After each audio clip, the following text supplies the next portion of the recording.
성도 여러분 안녕하십니까? 벌써 한 해를 마무리하는 12월이 되었습니다. 한 해를 잘 마무리하려면 어떻게 해야 될까요? 한 해를 마무리하는 최고의 방법은 무엇일까요? 그것은 아무래도 우리 주님 안에서 내 삶을 돌아보는 것이 아니겠습니까?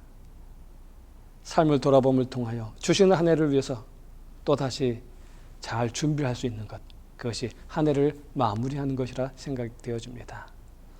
12월 한 달이 우리 모두에게 그런 복된 한 달이 되기를 간절히 주의 이름으로 축원합니다. 오늘 저는 여러분들과 함께 죽은 개라고 하는 제목으로 말씀을 나누도록 하겠습니다.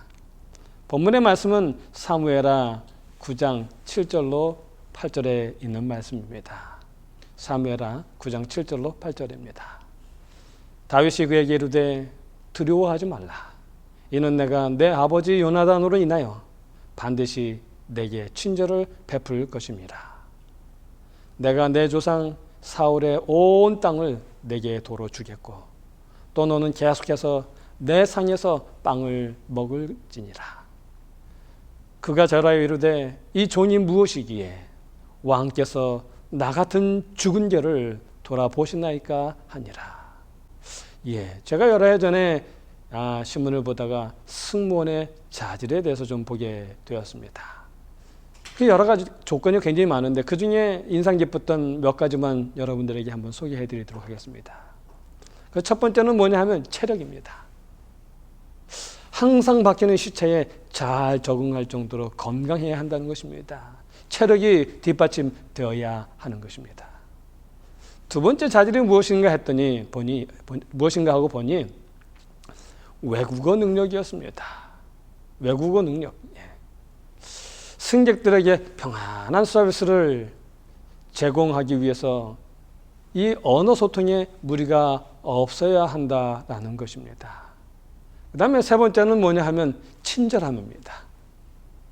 승객들이 거부감과 위화감을 느끼지 않도록 친절해야 한다는 것입니다. 네 번째는 무엇인가 하면 센스입니다. 눈치가 있어야 된다는 거예요. 고객들의 필요를 볼 줄 아는 눈썰미가 있어야 하고요. 동료들과 일할 때는 말하지 않아도 다음 과정을 생각해서 행동할 줄 아는 센스가 필요하다는 것입니다. 그리고 다섯 번째로 필요한 것이 뭐냐면 친화력이에요. 친화력. 처음 보는 동료나 선후배들과 금방 친해져서 일하는 분위기를 좋게 만들 줄 아는 친화력이 필요하다 이겁니다. 그 다음에 여섯 번째는 바로 미소입니다. 이 미소의 중요성을 이렇게 써놨어요. 뭐라고 써놨냐면 나는 당신의 필요를 채우기 위해 당신의 필요를 위해 존재합니다 라는 것을 말하지 않아도 멀리서 보고도 느낄 수 있게 해줘야 한다. 그런데 그것이 바로 미소다라고 이렇게 써놨습니다. 그 다음에 일곱 번째는 친절한 말투입니다. 미소와 함께 친절한 말투가 있어야 한다는 것입니다. 아무리 미소가 있을지라도 그 말하는 말투가 친절하지 않으면 안 된다는 것입니다. 이걸 보면서요. 보통 사람들에게 보이기 위한 승무원을 뽑는 것인데 보통 사람들을 서비스하기 위해서 사람을 뽑는 것인데 근데 이렇게 좋은 사람들을 뽑는 것입니다.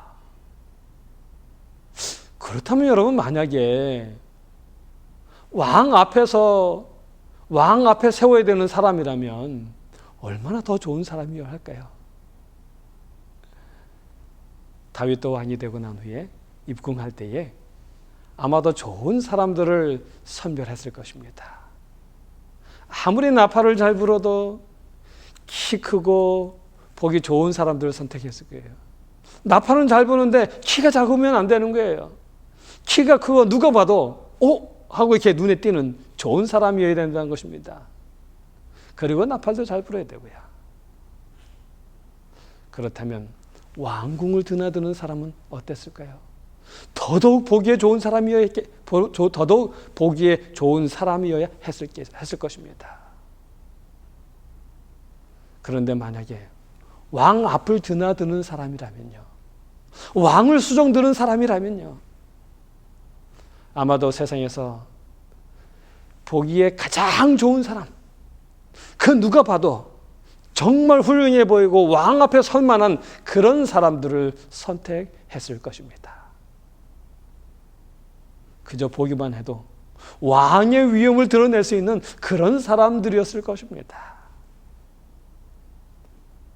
왕궁은 이런 사람들이 출입하는 곳입니다. 다윗이 왕이 되고 난 다음에 제일 처음 한 일이 무엇일까요? 그것은 법궤를 가져오는 일이었습니다. 다윗이 왕이 되고 난 다음에 이렇게 말했어요. 사울이 범죄한 이유가 있는데 그 이유는 무엇인가 하면 하나님께 묻지 아니하였다는 것입니다. 하나님께 묻지 아니하였기 때문에 죄를 졌다는 것입니다. 그래서 다윗이 제일 먼저 한 것은 뭐냐면 하나님의 법궤를 모시고 오는 것이었습니다. 그는 매사에 무엇을 하든지 하나님께 묻기를 갈망했던 것이죠. 내 모든 일을 하나님께 먼저 물으리라 라고 결심했던 것이죠. 하나님의 뜻을 알고 하나님의 뜻을 따라서 내가 이 나라를 통치하리라 라고 그가 결심했었던 것입니다. 그가 왕이 되고 나서 할 일이 산적 같지는 않았어요. 얼마나 많았는지 모릅니다. 그러나 그는 그 모든 일들을 다 뒤로 제껴놓고 가장 처음 한 일이 뭐냐면 하나님의 뜻을 묻기 위하여 법궤를 모셔오는 일을 했던 것입니다. 여러분, 우리도 할 일이 얼마나 많이 있습니까? 눈 뜨자마자부터 할 일이 얼마나 많이 있습니까? 정신없이 하루가 지나가고 일주일이 지나가는 이 세상을 우리가 살고 있습니다. 그때에 우리가 해야 될 일이 있습니다. 그 모든 것보다 먼저 해야 될 일이 있는데 그것은 무엇이냐면 하나님께 묻는 것입니다. 하나님의 뜻을 구하는 것이죠. 여러분, 느헤미야가 왕 앞에 은혜를 입을 때에 왕이 그 얼굴에 무슨 근심이 있느냐라고 물으면서 이야기할 때에 이 느헤미야가 왕에게 은혜를 얻기 위해 말하기 전에 그가 한 일이 있어요. 그게 뭐냐 하면 내가 하나님께 묵도하고 그렇습니다. 여러분, 우리의 삶에 복이 오는 좋은 지름길이 하나 있습니다. 최고의 방법이 있습니다. 그것은 바로 우리 하나님께 묻는 것입니다. 저와 여러분의 삶이 그렇게 날마다 하나님께 묻는 아름다운 귀한 생애가 되기를 간절히 축원합니다. 그 다음에 이 다윗이 한 일이 무엇인가 하면 시온산, 예루살렘에 있는 그 지역 시온산이라고 그래요. 시온산성이에요. 그래서 시온산성에 거하는 여부수 사람들을 정복하는 일이었습니다. 그리고 나서 한 일이 무엇인가 하면 요나단의 아들 무비보셋을 찾는 것이었습니다. 다윗의 적들을 다 물리치고 나니 요나단이 그리워졌습니다. 자기를 목숨처럼 여기며 사랑해 주던 요나단의 사랑과 우정이 생각났습니다. 그래서 사울의 후손에게 은혜 베풀기를 원했습니다. 근데 때마침 시바라고 하는 사울의 종이 있어서 그를 부릅니다. 그러자 시바가 다윗에게 말합니다. 요나단에게 아들이 하나 있습니다. 그에게 아들이 하나 있는데 절뚝발이입니다라고 말하는 것입니다. 그 아들에 대한 이야기가 사무엘하 4장 4절에 나타납니다. 사무엘하 4장 4절에 보면 이렇게 기록합니다. 사울의 아들 요나단에게 다리 저는 아들 하나가 있었으니 이름은 무비보셋이다. 전에 사울과 요나단이 죽은 소식이 이스라엘에서 올 때에 그의 나이가 5살이었는데 그 유모가 안고 도망할 때 급히 도망하다가 아이가 떨어져 절개되었더라. 그런데 사무엘하 5장 6절로 8절에 보면 다윗과 관련된 절뚝발에 대한 기록이 있습니다. 이야기가 나타납니다. 그 이야기는 이래요. 다윗이 예루살렘 여부스 사람들과 전쟁을 합니다. 그런데 여부스 사람들이 다윗을 우습게 알고 내가 이리로 올라오지 못하리라, 소정과 절뚝발이라도 너를 물리칠 수 있으리라 라면서 놀리는 것입니다.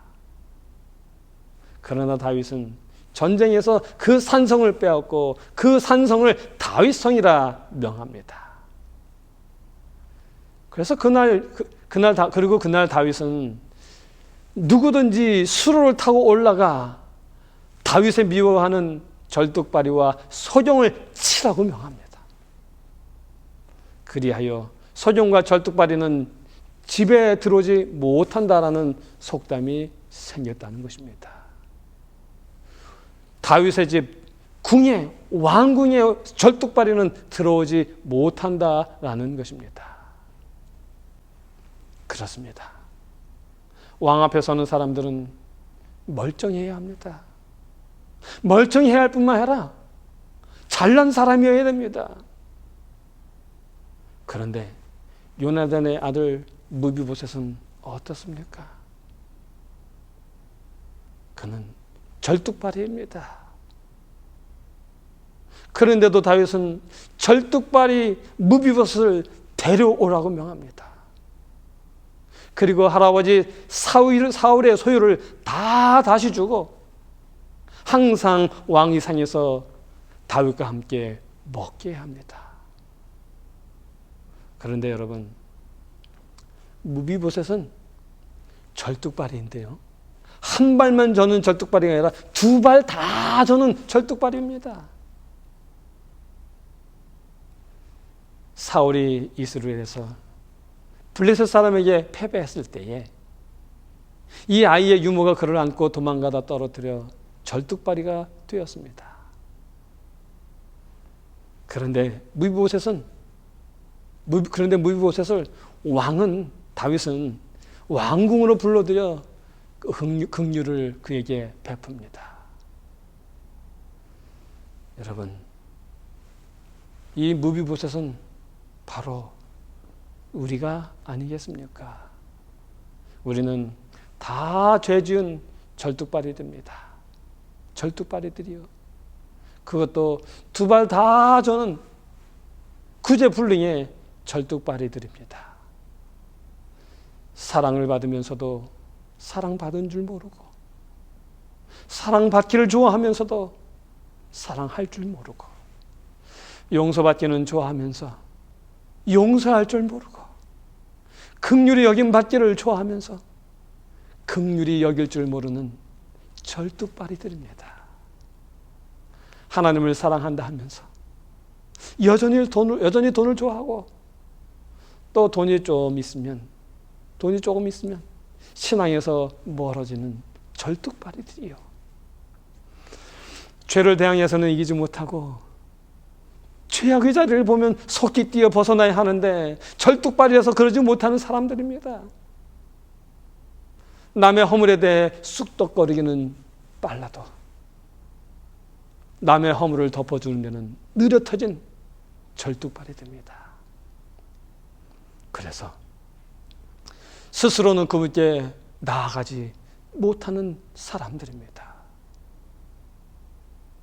무비보셋, 그는 다윗이 보살펴주니 살지, 그렇지 않으면 살지 못하는 존재입니다. 두메 산골에 살아도 사울의 후손님이 발각되면 위험할 수 있는 존재입니다. 평범한 사람들 속에서도 소외된 사람들입니다. 여러분, 예수님이 오신다는 것은 이미 우리 부모님 때의 기별입니다. 그리고 지금 우리 세대는 그저 잘 먹고 잘 사는 그것이, 그렇게 복받는 것이 기별이라고 여겨진 그런 세대입니다. 조용한 시간을 맞으면 말씀 보기 좋은 이 시간이라 생각할 줄 모르는 죄인들입니다. 그리고 사실 우리는 하나님의 상에서 먹지 못해도 아무 말도 할 수 없는 존재들이죠. 왜요? 하나님은 거룩하신 분입니다. 하나님은 죄인들과 함께 할 수는 없는 분이십니다. 그리고 우리는 죄인이죠. 죄인들의 후손입니다. 우리는 죄인이기 때문에 하나님께 갈 수가 없지요. 그런데 예수님 때문에 하나님께 갈 수 있습니다. 예수님 때문에 하나님 상에서 먹을 수가 있는 것입니다. 하나님은 자격도 없는 우리에게 당신을 아버지라 부르게 할 만큼 우리를 사랑하십니다. 여러분, 아버지가 제일 좋아하는 말이 무엇입니까? 저는 아버지가 되고 보니까 제일 듣기 좋은 말이 아버지더라고요. 저희 셋째와 넷째, 이 작은 두 아이들이 좀 어렸을 때 저를 빠삐라고 불렀어요. 아빠라고 안 부르고 빠삐요. 근데 아빠 하다가 얘들이 기분 좋거나 친근감을 나타나거나 뭐 이렇게 하고 싶을 때는 빠삐라고 불렀어요. 근데 저는 얼마나 그 말이 좋은지 몰라요. 왜냐하면 이 아이들이 아빠에게 사랑을 표현하는 것이고요, 아빠에게 친근감을 나타내는 것이고요, 아빠에게 가까이 오고 싶다는 고백이잖아요. 그러다 보니까 아버지라고 부르는 그 빠삐가 얼마나 좋았는지 모릅니다. 아이들 가슴으로부터 가깝게 다가오는 그 부름, 아버지, 그것이 얼마나 좋았는지 몰라요. 여러분, 우리 하늘 아버지께서도 가장 좋아하시는 말이 있습니다. 그것은 아버지예요. 우리가 당신을 아버지라고 부르는 것입니다. 아버지라고 부르는 것을 제일 좋아하셔요. 그래서 우리가 기도할 때도 하늘에 계신 우리 아버지요. 그렇죠? 정말 감사한 일이에요. 얼마나 감사한지 모릅니다. 하나님을 아버지라고 부를 수 있으니 얼마나 복된 것입니까? 그런데 여러분, 무비보셋에 대한 이야기로 다시 돌아와서요.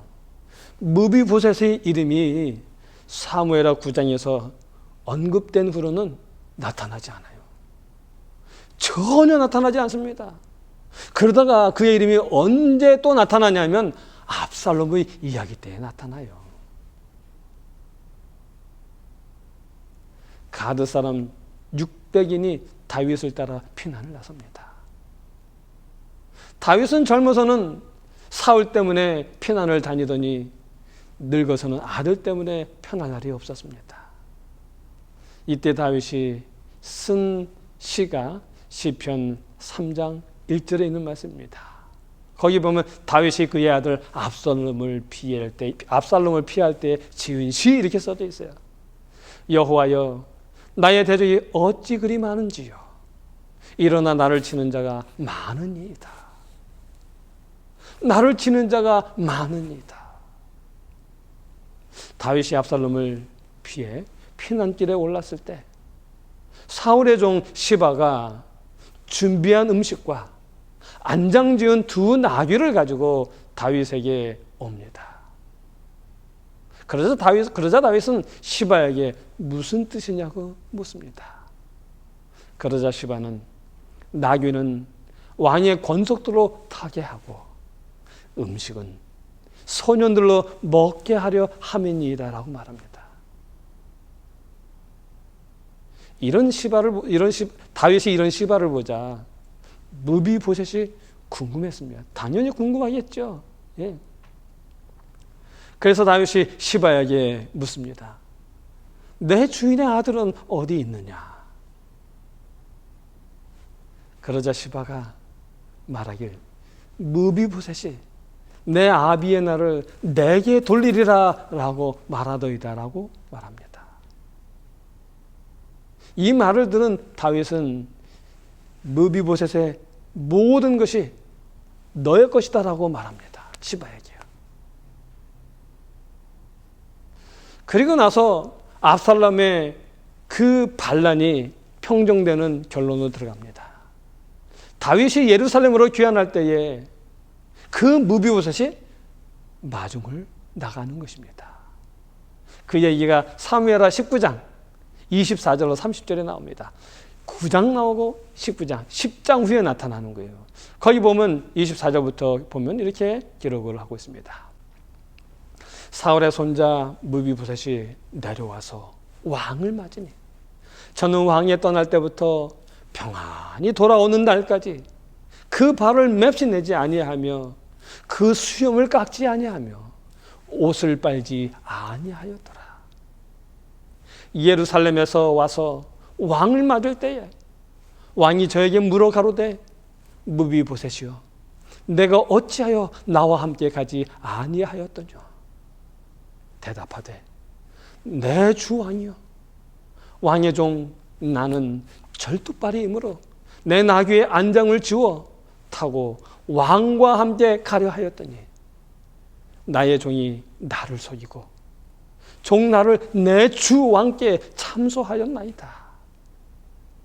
내 주 왕께서는 하나님의 사자와 같으시니 왕의 처분대로 하옵소서. 내 아비의 온 집이 내 주 왕 앞에서는 다만 죽을 사람이 되지 아니하였나이까. 그러나 종을 왕의 상에서 음식 먹는 자 가운데 두셨사오니 내게 오히려 무슨 오름이 있어서 다시 왕께 부르짖을 수 있사오리이까. 왕이 저에게 이르되 내가 어찌하여 또 내 일을 내게 말하느냐. 내가 이르노니 너는 시바와 밭을 나누라. 30절입니다. 무비보셋이 왕께 구하되 내 주 왕께서 평안히 궁에 돌아오시게 되었으니 저로 그 전부를 차지하게 하옵소서 하니라. 맹인은 자기가 보지 못하기 때문에 얼굴에 뭐가 묻어내서 항상 얼굴을 닦는다고 합니다. 무비보셋은 수염도 깎지 않았습니다. 발도 씻지 않고 옷도 빨지 않았습니다. 무비보셋은 이렇게 왕이 돌아오기만을 기다렸습니다. 주님의 다시 오심을 기다리는 우리 믿음의 자세가 이래야 하지 않겠습니까? 죽은 개 같은 나를 먹여주신 왕이 오시기만 하면 나는 상관이 없다는 그런 믿음의 자세를 가져야 하지 않겠습니까? 그 밭 필요 없습니다. 나눌 필요 없습니다. 다 주십시오. 나는 왕께서 안전히 돌아오신 그 자체만으로도 저는 행복하고 기쁩니다. 제가 바라던 것이 오직 그겁니다라고 말했던 무비보셋 같은 그 자세가 오늘 우리에게 필요하지 않겠는가 하는 것입니다. 죽은 개 같은 나를 먹여주시는 왕이 오시기만 하면 나는 상관이 없다는 그런 믿음의 자세 말입니다. 내가 은총을 받아 이렇게 사는 것만으로도 큰 행복이니 내가 그 무엇 하나도 상속받지 못해도 괜찮습니다. 나는 받을 상속이 아니라 당신의 은혜가 좋습니다는 믿음이길 기도합니다. 무비보셋은 그저 고마운 분을 마음에 담고 산속에 살아도 감사할 뿐, 그저 당신이 오기만 하면 빵 하나 없어도 먹을 것이 없어도 괜찮습니다라는 그러한 믿음을 가지고 있었습니다. 그러한 마음을 가지고 있었습니다.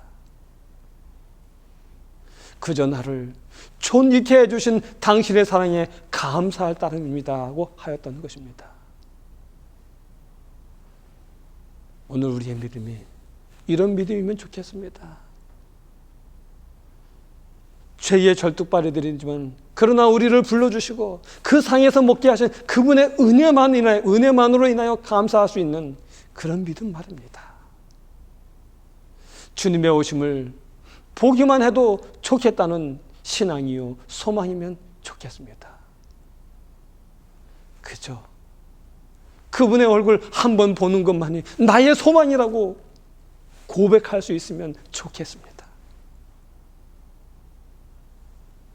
영원한 생명도 하늘나라도 필요 없고 그저 그분의 얼굴 한 번만 보면 소원이 없겠다고 하는 그런 믿음이면 좋겠습니다.